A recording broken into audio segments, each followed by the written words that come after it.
Hello everybody and welcome to Learn with Zenith Guru. My name is Pratyaksha and today we will be continuing with the Hitler's Nazi worldview. Okay? तो last time हमने lecture को कहाँ पे छोड़ा था? हमने lecture को drop किया था at the other aspects of Hitler's ideology. So we'll be continuing from it. Please check the audio.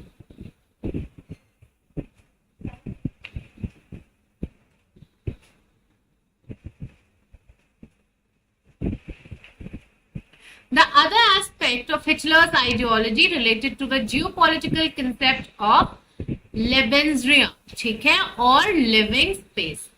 तो he believed कि जो नई territories हैं had to be acquired for settlement. ठीक है, नई territories को acquire करना important है settlements के perspective से. This would enhance the area of mother country. इससे क्या होगा, जो territorial extent है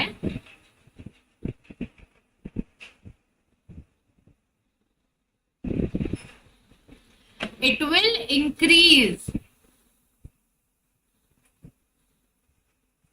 while enabling the settlers on new lands to retain an intimate link with the place of their origin. ठीक है, it would also enhance the material resources and power of the German nation. ठीक है, जो material resources या फिर power है German nation की, उसे भी ये enhance करते हैं.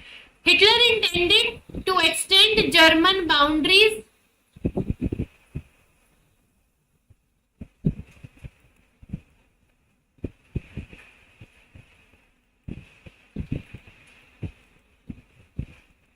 okay.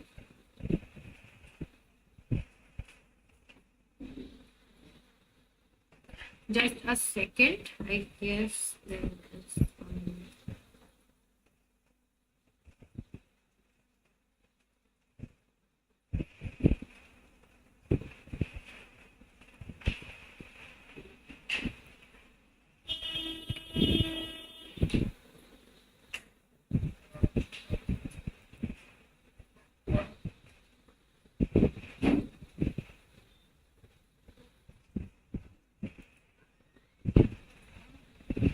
Just a second.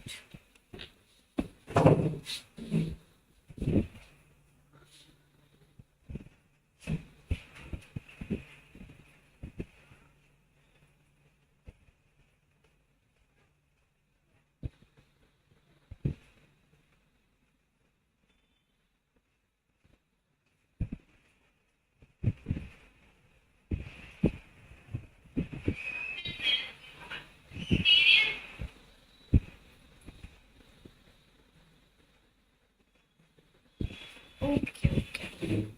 Sorry for the inconvenience. There was some technical glitch. We are living in a technical era and glitches have become a part of our life now. Okay.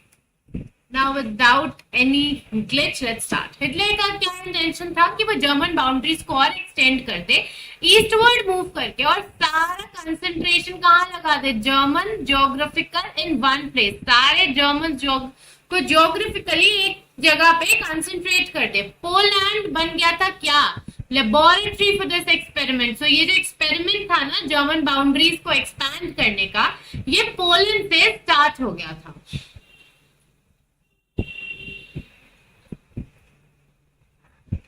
Okay. Establishment of the racial state. Establishment of the racial state.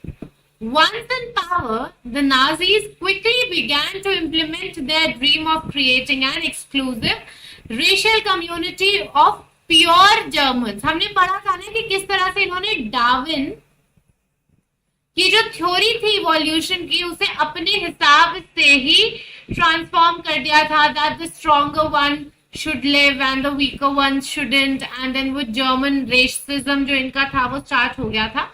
तो once in power इन्होंने क्या कर दिया, उनका dream कि सिर्फ pure German ही रहे बाय फिजिकली एलिमिनेटिंग ऑल जो अनडिजायरेबल थे. ठीक है, in the extended empires. Nazi को क्या चाहिए था, pure and healthy Nordic Aryans.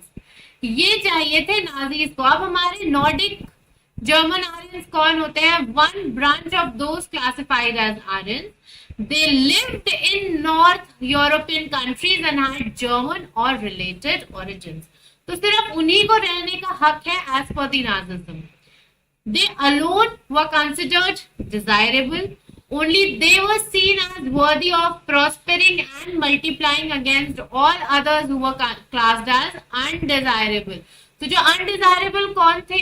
जो इनके ये pure and healthy Nordic Aryan criteria पे कंप्लीटली सेट नहीं हो पा रहे थे, वो अनडिजायरेबल थे। इसका क्या मतलब था? That even those Germans who were seen as impure, abnormal, had no right to exist. So it was not all Germans even. ठीक है, अगर कोई बोले कि सारे जर्मन्स को अलाउ किया था, तो सारे जर्मन्स तक को अलाउ नहीं किया था।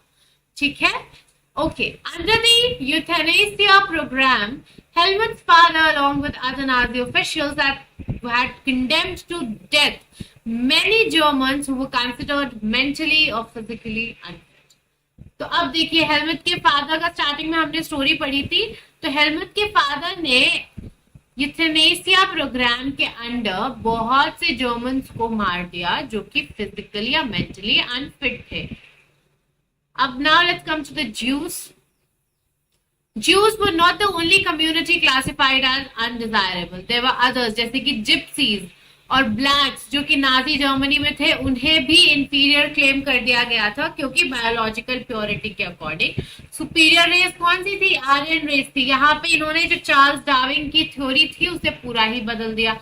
They were widely persecuted.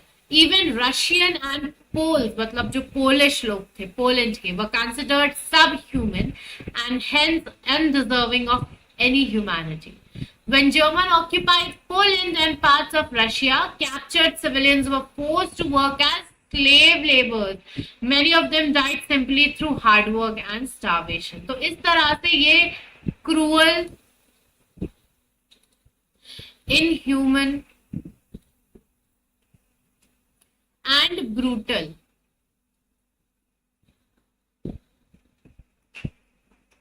Treatment था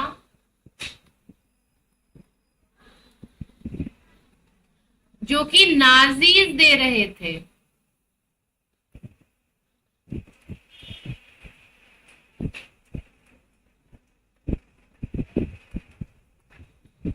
okay, now Jews remained the worst sufferers in the, हमें पता है ना, Jews genocide, I kept saying it again and again, just like the Kashmiri Pandits genocide in Kashmir, there was Jews genocide in Germany. वो worst sufferers थे Nazi Germany के। ठीक है, Nazi hatred of Jews had a precursor in traditional Christian hostility towards Jews. ठीक है, there was, if we would go to the entire this Jordan, Israel area, and if we would study the religious history, तो वहां पे हमें पता चलेगा। They had been stereotyped as killers of Christ and assurers. ठीक है, usurers. I'm sorry if I'm not pronouncing it right. तो जो ज्यूज थे उन्हें क्या बोल दिया था? That they killed Christ. ठीक है, इन्होंने क्राइस्ट को मारा है, इसीलिए it was Christian versus Jews. Christians hated Jews until medieval times. ठीक है, ज्यूज वर बार्ड, उन्हें मना कर दिया था कि वो कोई जमीन नहीं ले सकते, ओन नहीं कर सकते, मतलब उनपे पाबंदी लगा दी गई थी, बैन। उन्होंने सर्वाइव किया mainly through trade and money lending. या तो वो ट्रेड करते थे या तो पैसे उधार देना लेना, ये सब। They lived in separately market called ghettos. अब ये आपको पता होना चाहिए कि जिस मार्केट मार्क्ड एरियाज में Jews रहते थे, it was called ghettos. They were often persecuted through periodic organized violence, expulsions from the land. ठीक है, तो ये उनके साथ होता रहता था कि कोई भी आया और उनको मार पीट के चले गए, उन्हें उनकी जमीन से निकाल दिया, ये सब चलता रहता था नाजी जर्मनी में। And doesn't it sound very similar to what happened with Kashmiri Pandits? कि कश्मीरी पंडित्स अपनी जान हथेली पे लेके घूमते थे और उनकी गलती बस इतनी थी कि वो पंडित थे, अपने घर में रह रहे थे, and it was not approved by a certain community that was promoting extreme brutalities at that time. But anyways, they were often persecuted through periodic organized violence and expulsion from the land. However, Hitler's hatred of Jews, ठीक है, was based on pseudo scientific theories of race. और वो pseudo scientific theory खुद Hitler ने ही create करी थी, which held that conversion was no solution to the Jews problem. ठीक है, तो आप convert भी हो जाओगे तब भी it's not a solution. It could be solved only through their total elimination. मतलब कि killing. टोटल एलिमिनेशन से अगर हम बात करें तो किलिंग से भी बेटर वर्ड होगा जेनोसाइड ऑफ ज्यूज और the Jews genocide. Okay, 1933 to 1938 में Nazis टेरराइज्ड, pauperized and segregated the Jews, ठीक है, compelling them to leave the country. मतलब उन्हें इतना मजबूर कर दिया, exactly like कश्मीर के, या तो आप कन्वर्ट हो या तो मारे जाओ और या तो कश्मीर छोड़ के भाग जाओ. वैसे ही या तो यहाँ पे कन्वर्ट होने का भी ऑप्शन नहीं था, या तो आप मारे जाओ और या तो देश छोड़ के भाग जाओ. Only two options they had. The next phase, 1939 to 1945, aimed at concentrating them in certain areas and eventually killing them in gas chambers in Poland. This was one of the most brutal deaths one would ever had. ये Nazi camps में हुआ करता था. There are various documentaries made on them and trust me, that was very very brutal. के कमरे में Jews जो थे उन्हें छोड़ दिया जाता था and the room was entirely packed and toxic gases were released and they would die. So it was very very torturous. Now let's come to the racial utopia. Under the shadow of war, the Nazis proceeded to realize their murderous racial ideal. ठीक है, world war तो चली रही थी, उसके आड़े में, ठीक है, नाजीज अपना जो मर्डरस रेशियल आइडियल था उसको लेके प्रोसीड कर रहे थे. जेनोसाइड एंड वॉर, ये दो साइड्स बन गई थी एक ही सिक्के के. इन्होंने ऑक्यूपाई किया पोलैंड, जो पोलैंड ऑक्यूपाई किया था अब वो डिवाइडेड था. Much of the north western Poland was annex to Germany. जो पोलिश थे उन्हें जबरदस्ती उनके घरों से और उनकी प्रॉपर्टी से निकाल दिया गया और उसे एथनिक जर्मन्स ने ले लिया और जो उन्होंने यूरोप से ऑक्यूपाई किया था.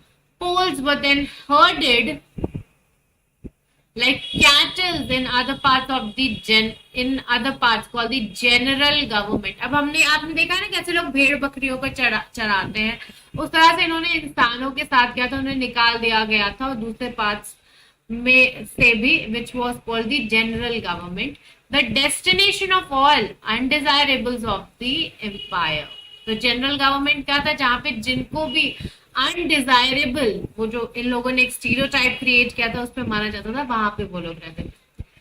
जो मेंबर्स थे पोलिश इंटेलिजेंसिया के, उन्हें मार दिया गया था in large number in order to keep the entire people intellectually and spiritually servile. ठीक है, ताकि वो ज्यादा इंटेलेक्चुअली अपग्रेड ना हो पाए.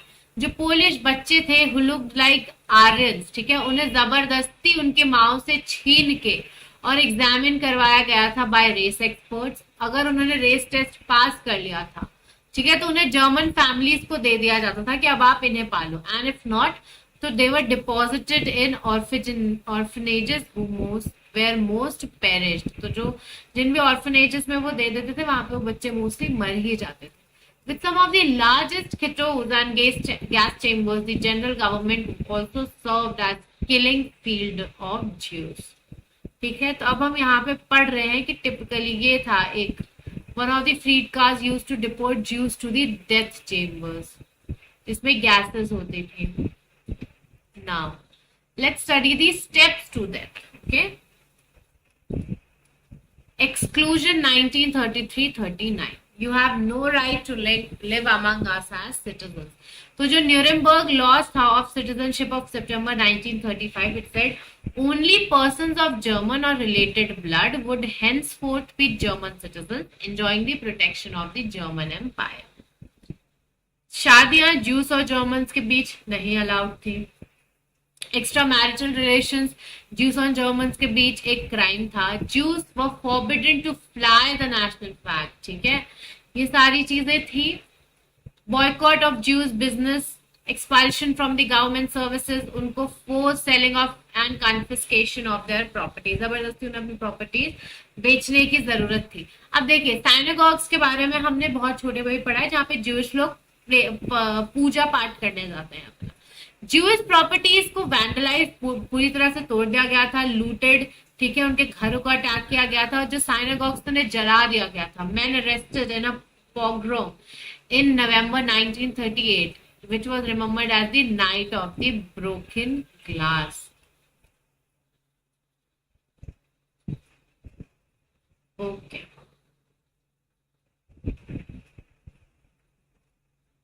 Now, the ghettoization. You have no right to live among us. From September 1941, all Jews had to wear a yellow Star of David on their breasts. This identity mark was stamped on their passport or legal documents and houses. They were kept in Jewish houses in Germany and in ghettos like Lodz and Warsaw in the east. These became sites of extreme misery and poverty. ये वो जगह थी जहाँ पे सबसे ज्यादा गरीबी थी और मिजरी थी।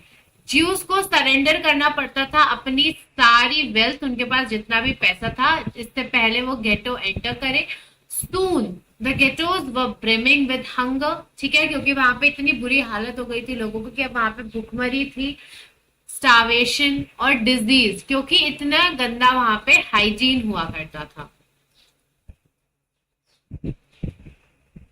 Now the annihilation of 1941 onwards, ठीक है, what was the annihilation 1941 onwards? Jews from Jewish houses, concentration camps and ghettos from different parts of the Europe, इन्हें लाया गया था to death factories by goods trains, ठीक है, जिसमें वो लोग सामान ले जाते थे, उसमें भर भर के इन्हें डेथ फैक्ट्रीज तक लाया गया था। In Poland and elsewhere in the east, most notably Belzec, Auschwitz, Sobibor, Treblinka, Chelmno and Majdanek, ठीक है, ये थे charred in gas chambers. Mass killings हुई थी यहाँ पे विद इन मिनट्स में, मतलब मिनट्स में न जाने कितने लोगों को मार दिया गया था। और ये आप देख सकते हैं यहाँ पे ये शूज हैं। This chapter is really very sensitive and very heartbreaking कि लोग इस तरह से इन ह्यूमन एक्ट्स करते थे। ये सिर्फ जूते देख रहे हैं आप, पहले मुझे लगा पत्तियां पड़ी हैं, but they are shoes taken away from the prisoners before the final solution, before the death. So you can now imagine that ये तो सिर्फ एक पिक्चर है, पता नहीं कितने लोगों के साथ ये इन्होंने किया है। Now let's talk about the youth in the Nazism Germany, ठीक है। Hitler was fanatically interested in the youth of the country, जो युवा है उनके देश के। He felt कि एक strong Nazi society तभी establish हो सकती है जब बच्चों को नाजी आइडियोलॉजी पढ़ाई जाए। इसका क्या मतलब था कि कंट्रोल कर लिया जाए उनके बच्चे पे, both inside and outside the school. So what happened in schools under Nazism? All schools were cleansed and purified. इसका मतलब क्या था? सिर्फ टीचर्स जो ज्यूज थे और सीन एज पॉलिटिकली अनरिलायबल, उन्हें हटा दिया गया था। पहले बच्चों को सेग्रीगेट किया गया जर्मन और ज्यूज में, जो साथ ना ही बैठ सकते थे ना ही खेल सकते थे। सब्सिक्वेंटली जो अनडिजायरेबल बच्चे थे जो कि ज्यूज थे और फिजिकली हैंडीकैप जो और जिप्सीज थे, उन्हें स्कूलों से भी बाहर फेंक दिया गया था। और 1940s में उन्हें भी गैस चेम्बर्स में ले जाया गया था। मतलब they were kids, पर उन बच्चों को भी ये लोग गैस चेम्बर्स में ले गए थे।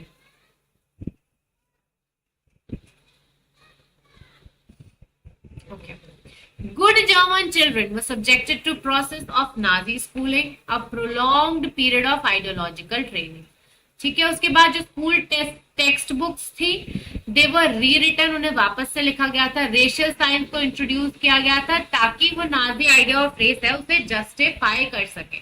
स्टीरियोटाइप्स जो थे अबाउट ज्यूज, उन्हें पॉपुलराइज कर दिया गया था इवन थ्रू मैथ्स क्लासेस। बच्चों को क्या सिखाया गया था कि वो लॉयल और सबमिसिव हो, ज्यूज से नफरत करें और हिटलर की पूजा करें।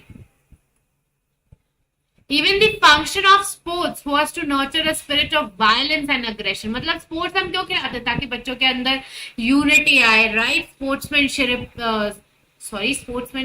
spirit आए, ठीक है? Sportsmanship सीखे क्या होती है, but नाजी जर्मनी में बच्चों को स्पोर्ट्स भी इसलिए खिलवाया जाता था ताकि उनके अंदर वायलेंस, लड़ाई झगड़े, गुस्से, अग्रेशन का जो एक स्पिरिट है वो आए. हिटलर बिलीव्ड कि boxing could make children iron hearted, strong and masculine.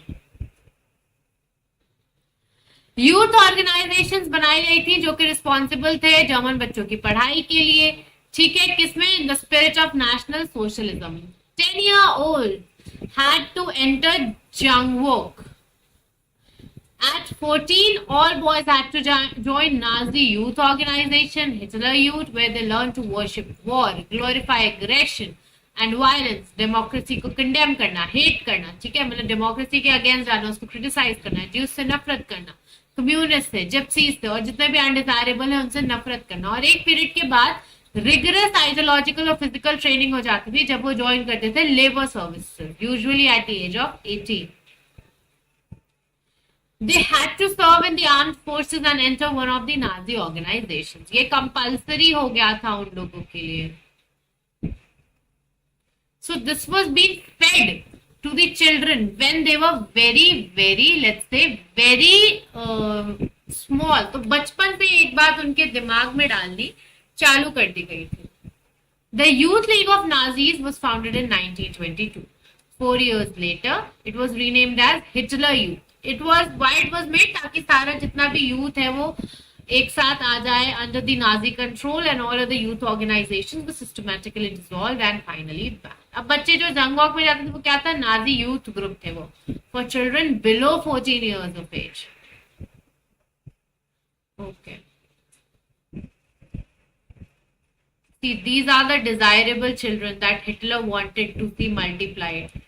They were like the stereotypes जो थे उनके उस पे खड़े हुए थे. And a German blooded infant with his mother being brought from occupied Europe to annexed Poland.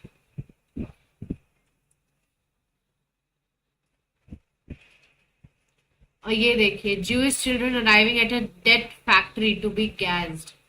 तो ये बच्चे जो थे ये Jewish थे और इन्हें डेथ फैक्ट्री में लाया जाता ताकि इन्हें गैस चेम्बर्स में डाल दिया जाए so that they would die.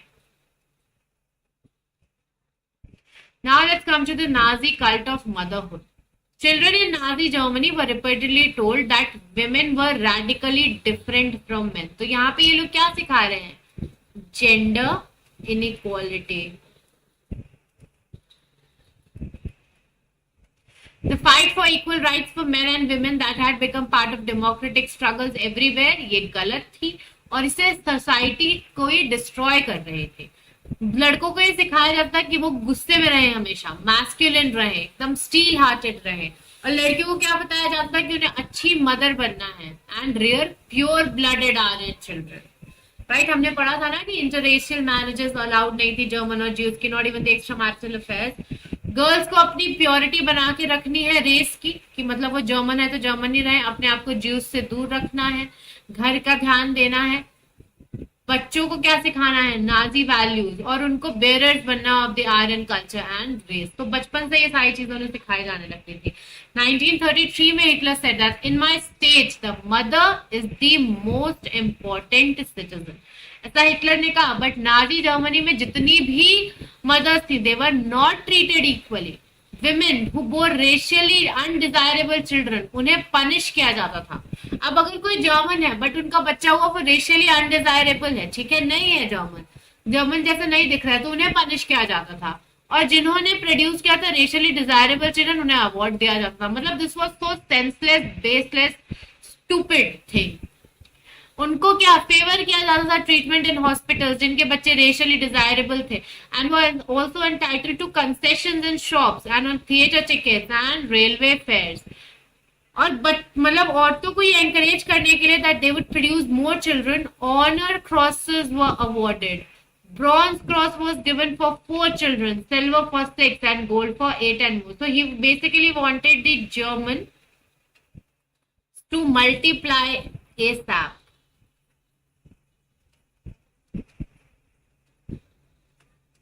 right? All Aryan women who deviated from the prescribed code of conduct were publicly condemned and severely punished. उन्हें publicly सजा दी जाती थी अगर कोई जैसे German Aryan women है, she is against whatever the criteria were laid by him. Those who maintained contact with Jews, Poles, and Russians were paraded through the town with shaved heads, blackened faces, and placards hanging around their neck announcing, "I have sullied the honor of the nation." तो अगर कोई ऐसी औरत थी जिनका contact किसी juice, Polish या फिर रशियन से था, तो उनका मुंह काला करके, उनके बालों को शेव करके और उनके गले में एक प्लकार्ड लटका के जिसमें क्या लिखा रहता था कि मैंने अपने देश के ऑनर को खराब किया है, उन्हें परेड करवाया जाता था. Many received jail sentences and lost civic honor as well as उनके हस्बैंड और फैमिली को क्रिमिनल ऑफेंस के लिए भी पनिश किया जाता था. Now let's come to the art of propaganda. जो नाजी regime था used languages and media with care and often to great effect. The terms they coined to describe their various practices are not only deceptive, they are chilling. मतलब इतने ज्यादा nerve chilling होते थे कि आप एक minute के लिए रोंगटे खड़े हो जाएं, ऐसे वर्ड्स वो यूज करते हैं. नाजी ने कभी के लिए मर्डर जैसे वर्ड ऑफिशियल कम्युनिकेशन में नहीं यूज किया. मास किलिंग्स में उन्होंने क्या टर्म किया था? Special treatment, final solution for the Jews, euthanasia for the disabled, selection and disinfection, evacuation means deporting people to gas chambers. तो इस तरह के वो लोग वर्ड्स जो थे वो यूज करते थे. अल्टीमेटली कर वो लोग वही रहे थे, मार रहे थे लोगों को, but the words they use were really very chilling. Do you know what the gas chambers are called? They were labeled disinfection areas. जहां पे लोगों की डेथ हो रही है, ऐसे एरियाज को उन्होंने क्या नाम दिया था? Disinfection areas. That looked like bathrooms which was equipped with fake shower heads. Now,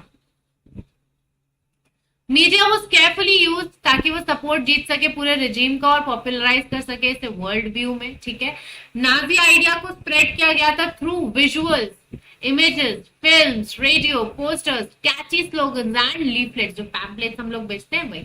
in posters groups identified as the enemies of Germans were stereotyped, mocked, उनका मजाक उड़ाया जाता, उन्हें गालियां दी जाती थी, उन्हें इविल डिस्क्राइब कर दिया गया था.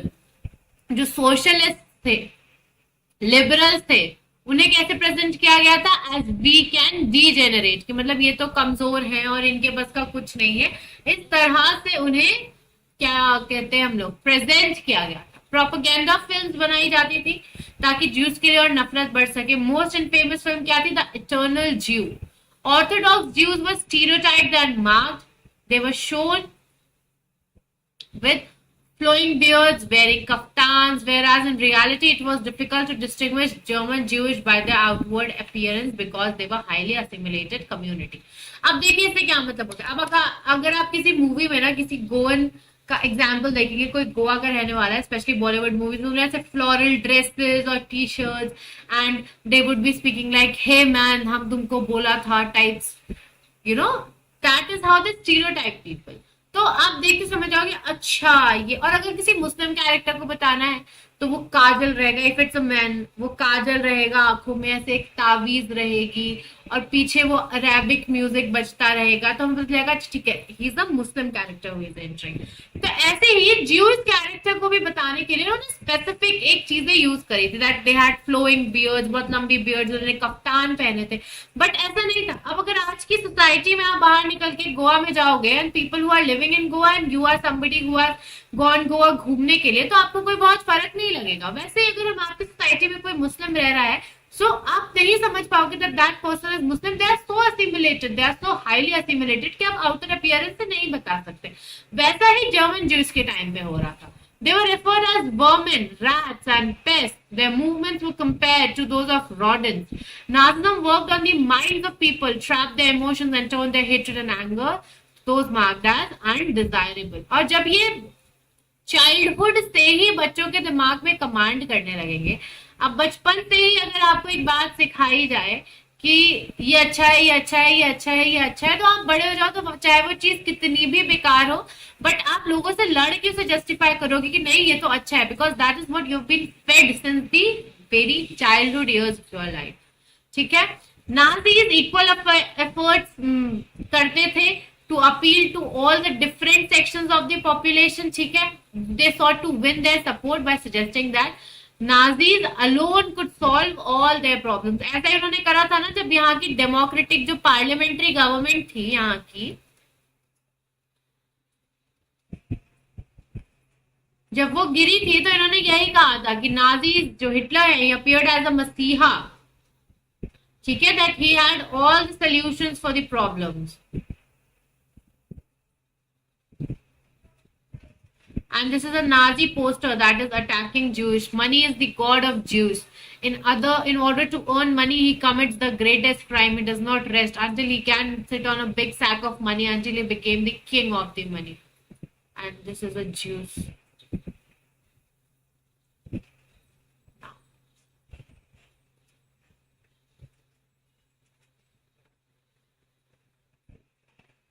German farmer, you belong to Hitler. Why? A German farmer stands in between two great dangers today. One danger, American economic system, big capitalism.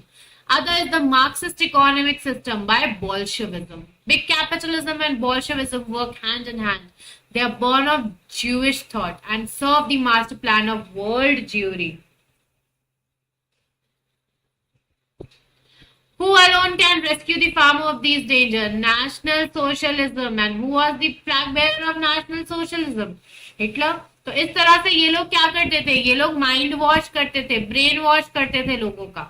ये इंपॉर्टेंट डेट्स हैं हमारी which you must learn. Now we have ordinary people and the crime against humanity. Okay, let me see if we have enough time to. Yeah, I think we'll be able to continue with it. Just give me a second.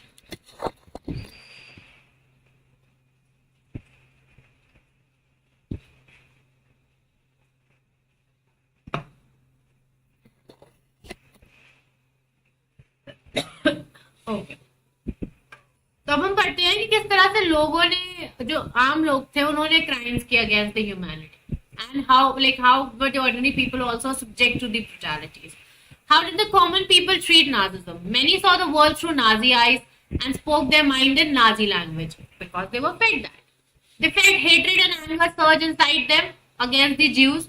They marked the houses of Jews and reported suspicious neighbors. They genuinely believed that Nazism would bring prosperity and improve general well-being. ऐसा उन्हें लगता था. पर हर German Nazi नहीं था. ठीक है. ये बहुत इंपॉर्टेंट लाइन है जो कि आपको पता होनी चाहिए कि not every German was following Nazism. बहुत से थे जिन्होंने एक्टिव रेजिस्टेंस ऑर्गेनाइज किया टुवर्ड्स नाजिज्म कि हमें नाजिज्म नहीं चाहिए. Briefing police रेप्रेशन and death. और जो लार्ज मेजोरिटी थी जर्मन की, हाउएवर, वो सॉरी वो बहुत पैसिव ऑनलुकर्स थी और एपिथेटिक विटनेस थे. वो इतने डर में थे हिटलर के कि वो कुछ, मतलब अगर उन्हें लग रहा है कि गलत है, वो तब भी नहीं बोल पाते थे, वो नहीं प्रोटेस्ट कर पाते थे. They prefer to look away कि अगर कुछ गलत हो रहा है, ठीक है, मुंडी फेर लो. Your conscience knows that you it is happening wrong, but if you would protest you will also be killed. Pastor Niemoller, ठीक है, एक रेजिस्टेंस फाइटर थे जिन्होंने ऑब्जर्व किया absence of protest and uncanny silence amongst ordinary Germans in face of brutal and organized crime committed against people in the Nazi Empire. तो उन्होंने लिखा, first they came for the communist. Well, I was not a communist, so I said nothing. Then they came for social democrat. I was not a social democrat, so I did nothing. Then they came from the trade unionists. But I was not a trade unionist. And then they came for the Jewish, but I was not a Jewish, so I did little. Then when they came for me, there was no one left who could stand up for me. What does this show? कि एक time के बाद अगर आपके लिए भी वो कुछ गलत निकाल दे तो आपके लिए भी खड़े होने वाला कोई नहीं है. What Jews felt in Nazi Germany is different story altogether. Charlotte Berard, ठीक है, इन्होंने सीक्रेटली रिकॉर्ड किया था people's dream in her diary and later published them in highly disconcerting book called the third Reich of dreams. ठीक है, उन्होंने describe किया था कि किस तरह से Jewish themselves began believing in the Nazi stereotypes about them. इतना ज्यादा वहां पे कर दिया था कि ज्यूइश खुद मानने लगे थे कि जो नाजीज हमारे बारे में सोच रहे हैं वो सही है। They dreamed of their hooked noses, black hair and eyes, Jewish looked and body movements. The stereotypical image publicized in Nazi press haunted the Jews. They troubled them even in their dreams. Jews died many deaths even before they reached the gas chambers. ये बहुत important है, ठीक है, उन्होंने बहुत सी death face करी वो gas chamber में पहुंचने से पहले। They were dying daily under the, you know, pressure they were facing, the brutalities they were facing, the hunger they were facing, the starvation, not being at their properties. उसके बाद उनको जबरदस्ती ये believe करवाया जाता था दैट यू आर इन्फीरियर। ठीक है, वो उनको ड्रीम्स में भी उनके हॉन्ट करता था। तो ये सारी चीजें they were dying way before they reached the gas chambers. ठीक है, now let's see the knowledge about the Holocaust. Information about Nazi practices had trickled out of Germany during the last years of the regime, ठीक है, but it was only after the war ended and Germany was defeated that the world came to realize the horrors of what happened. तो अभी तक तो लोग एक bubble में रह रहे थे, नाजी बबल में, ठीक है, कि जो भी जर्मनी में हुआ वो बहुत अच्छा था, बट जब लड़ाई वॉर खत्म हुई तब लोगों ने इस होलोकॉस्ट को देखा कि कितना बड़ा डैमेज हुआ था। While the Germans were preoccupied with their own plight as a defeated nation emerging out of rubble, the Jews wanted the world to remember the atrocities and sufferings they had endured during the Nazi killing operations, also called the Holocaust. ये बहुत important word है. This is what we generally refer to the Jews genocide. At its height, a ghetto inhabitant had said to another that he wanted to outlive the war just for half an hour. Presumably, he meant that he wanted to be able to tell the world about what had happened in the Nazi Germany. वो ये बताना चाहता था लोगों को कि Nazi Germany में हुआ क्या है उनके साथ, ठीक है? That is how brutal things were. This indomitable spirit to bear witness and to preserve the documents can be seen in many ghetto and camp inhabitants who wrote diaries, जिनके पास notebooks थी, and they created archives. On the other hand, जब war खत्म होने लगी, जो Nazi leadership थी उसने distribute कर दिया petrol to its functionary to destroy all incriminating evidence available in the office. तो पेट्रोल दे दिया कि पेट्रोल डाल के जला दो ताकि हमने जो भी बुरा किया है उसके अगेंस्ट जितने भी हमारे पास सबूत हैं वो सारे मिट जाएं। तब भी हिस्ट्री ने इस होलोकॉस्ट को याद रखा है, वो उनकी मेमोरीज में है, फिक्शन में, डॉक्यूमेंट्री में, पोएट्री, मेमोरियल्स, म्यूजियम्स, इन सब में। These are tribute to those who resisted it, an embarrassing reminder to those who collaborated, and a warning to those who watched in silence. ठीक है, तो ये था। And Mahatma Gandhi wrote to Hitler, her Hitler, Berlin, Germany. Dear friend, friends have been urging to write to you for the sake of humanity, but I have resisted their request because of the feeling that any letter from me would be impertinent. Something tells me that I must not calculate and that I must make my appeal for whatever it may be. It is quite clear that you are today one person in world who can prevent a war which may reduce humanity to the savage state. तो यहाँ पे हम देख सकते हैं कि किस तरह से Gandhi ji was, asking. Okay, so with this we have completed the chapter as well. This was a very sensitive chapter. I hope you will read it not just from the point of view of doing so, but from the point of view of the humanity. And thank you for watching the video. Stay connected to our channel.